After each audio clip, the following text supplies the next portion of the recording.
Exomologiste tokirio te agathos alleluia. Otis ton neona to eleos aftu alleluia. Take three, action. Yes, how you doing? So, ladies and gentlemen, I don't know if civil war is the future in the United Kingdom. I don't know if that is something that is destined to be in these lands or not. Guys, could one of you get me a drink of water? However, what I do know is that it has become a bigger point of public conversation that is perforating social media, and that our government, the British government, is now directly monitoring social media posts for the fear that there is the possibility of insurrection in the United Kingdom. Across the United Kingdom, people up and down these lands that have faced the coal fire of the effects of the policies of our liberal bourgeois elites have come out in protest to object to the social experiment that is known as uncontrolled immigration and imposed multiculturalism upon the UK, because they are the ones that are seeing people grooming their children, harassing them in the street, or otherwise imposing themselves upon our culture in a way that is hostile.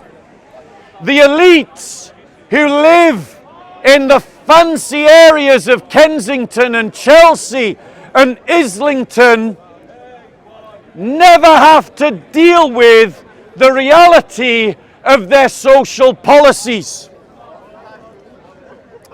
And increasingly in the UK, there are tensions rising amongst people of different factions.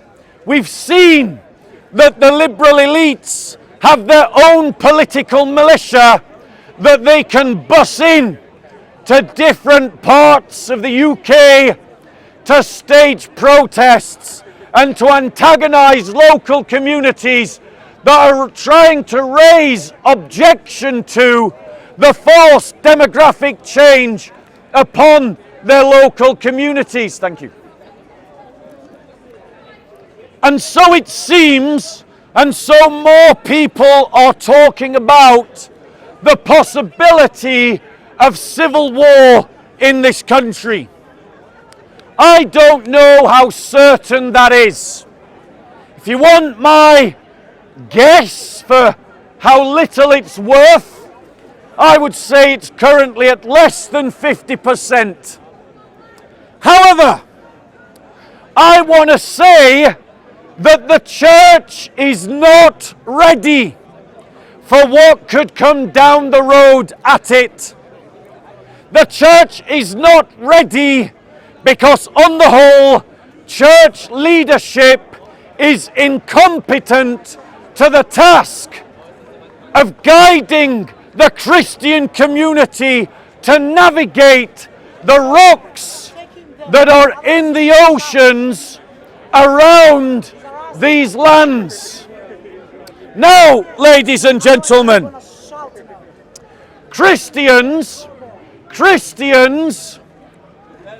are suffering from a number of malaise within this country.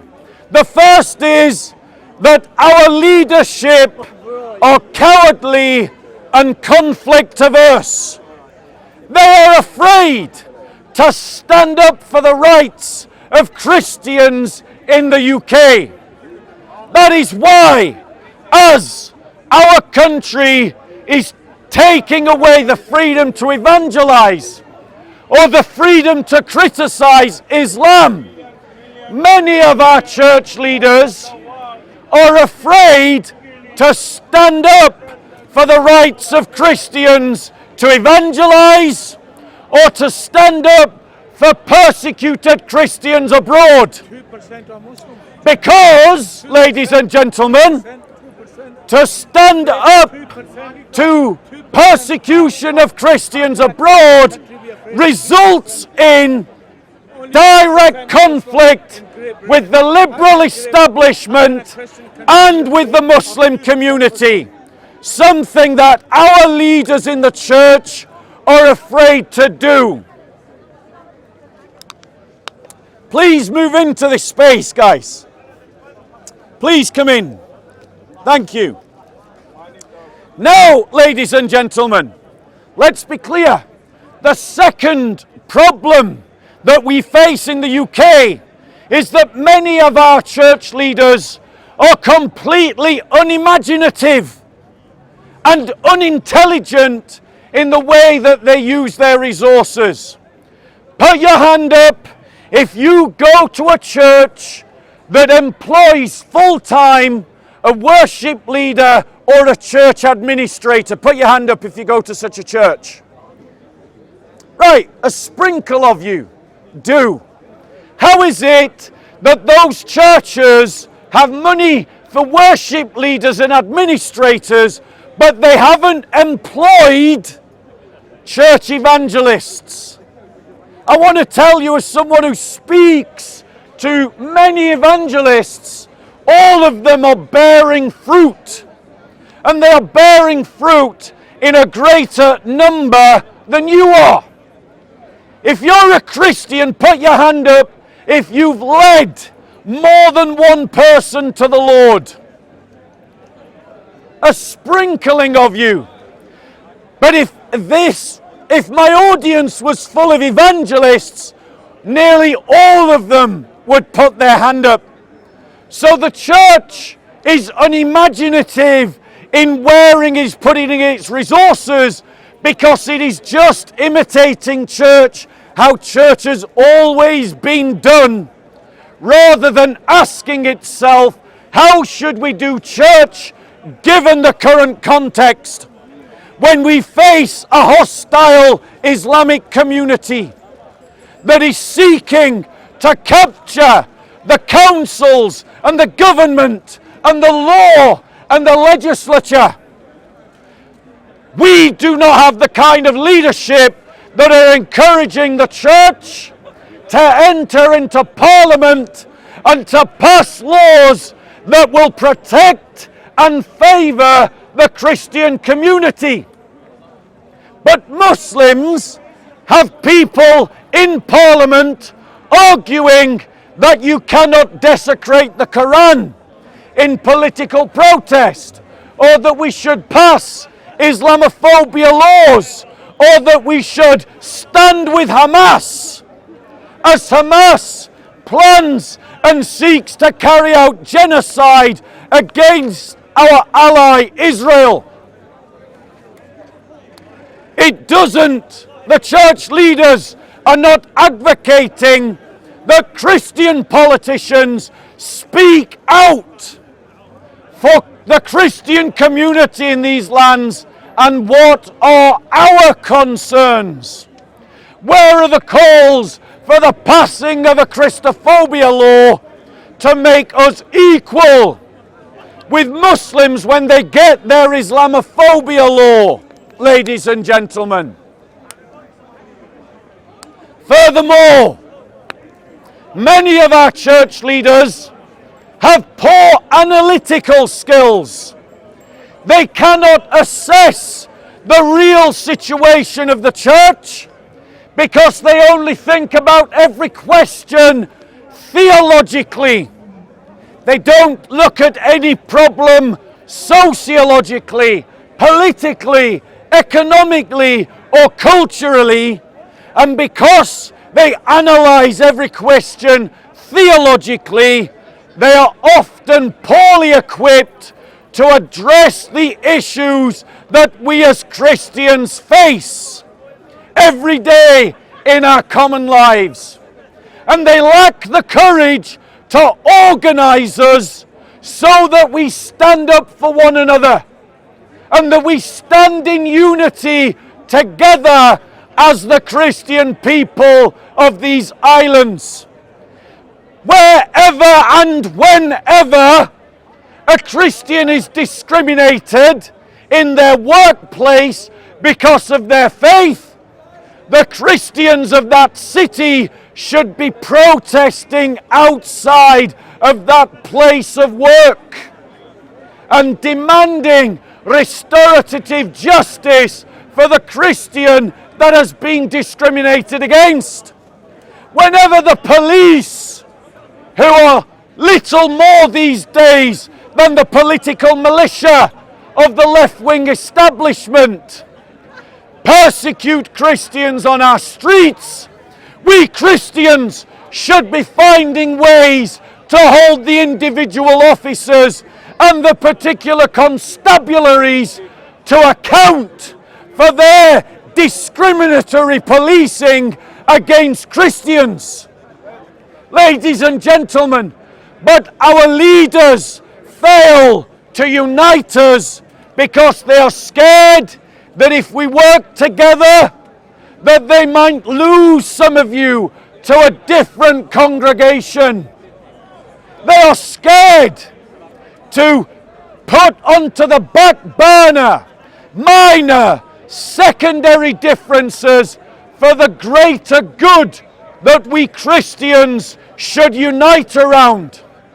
Like the cause of pro-life, that many churches won't get involved in because it's the Roman Catholics that lead the charge, ladies and gentlemen. But let me ask you this. Do you think that when a Muslim is harassing a Christian in this park or on the streets of London, that they're asking at the back of their mind whether you're Roman Catholic, Orthodox or Protestant when they do it?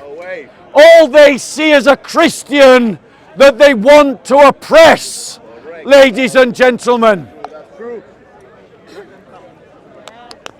Ladies and gentlemen, brothers and sisters, we have all seen the failures of the police to grant security to shopkeepers on the high streets of London, who regularly watch as people just walk into their stores and empty entire shelves and walk out.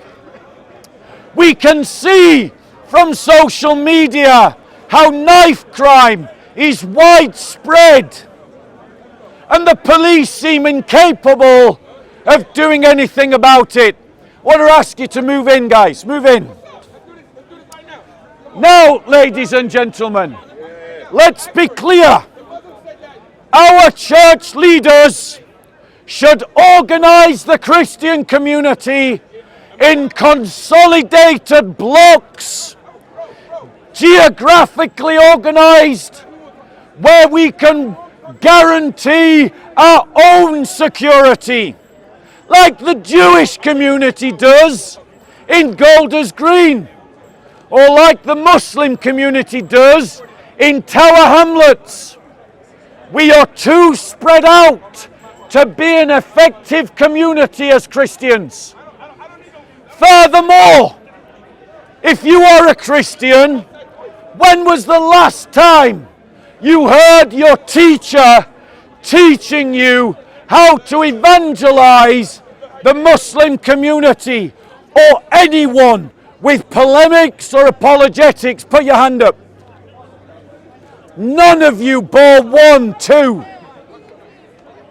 That means that our church leaders are sending it out into a world filled with missionaries from other communities, but they aren't equipping us on how to engage other communities.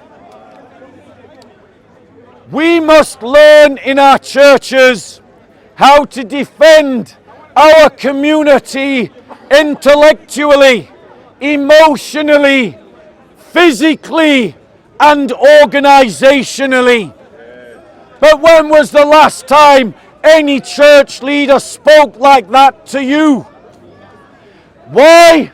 Because our church leaders are unimaginative, cowardly, intellectually incompetent, sectarian, who are afraid to stand up for the greater good of the church by putting down their church programs that they just inherited from their predecessors and developing a church program that equips the church for the challenges of today, ladies and gentlemen.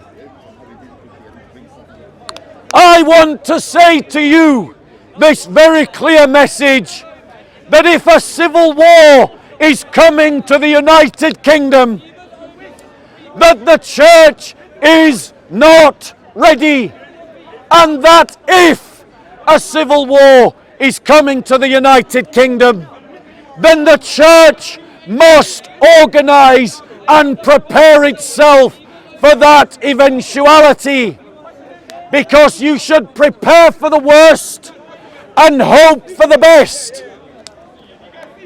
Any questions, ladies and gentlemen, on that topic?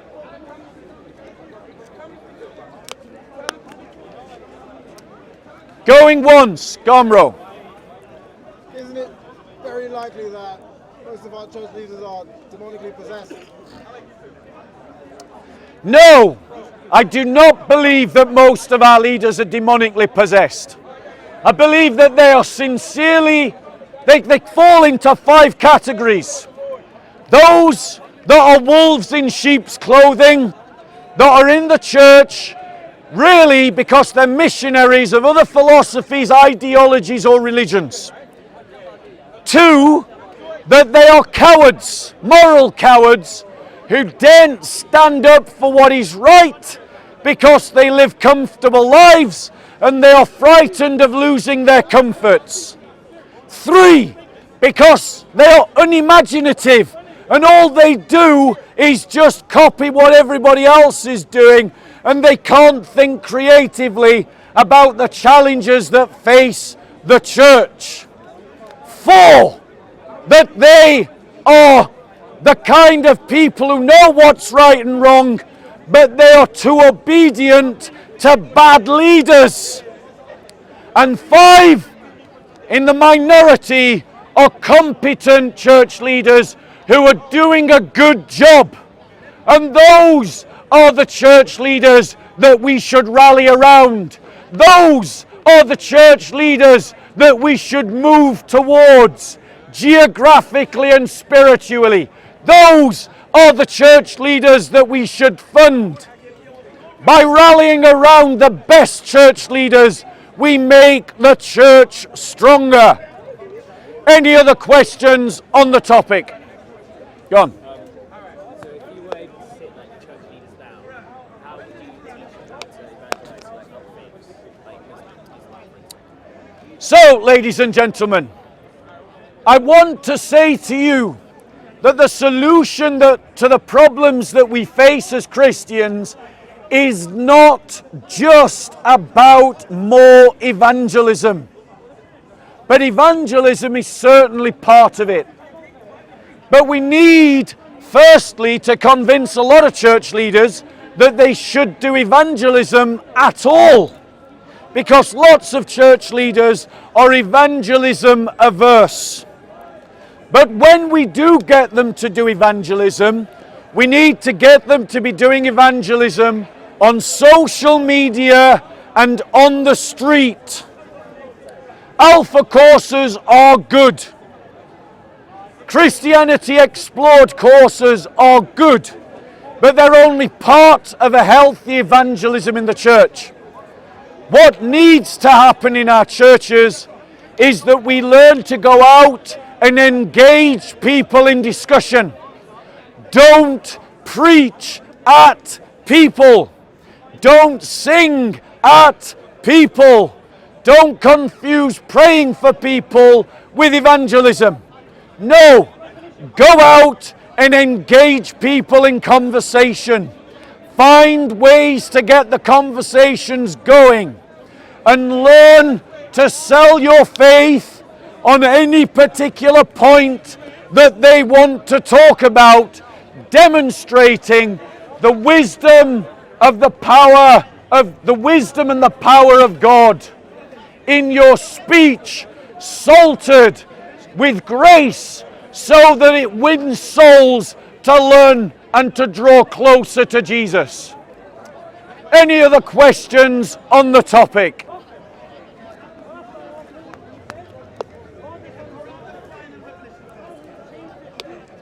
Any questions going once? Gone. Why don't you establish an app for Christians, you as an individual? I have. It's called the SOCO Armory, and you can download it on your phones, and it teaches apologetics. So thank you for the opportunity to advertise. Any other questions on the topic, ladies and gentlemen? Going once?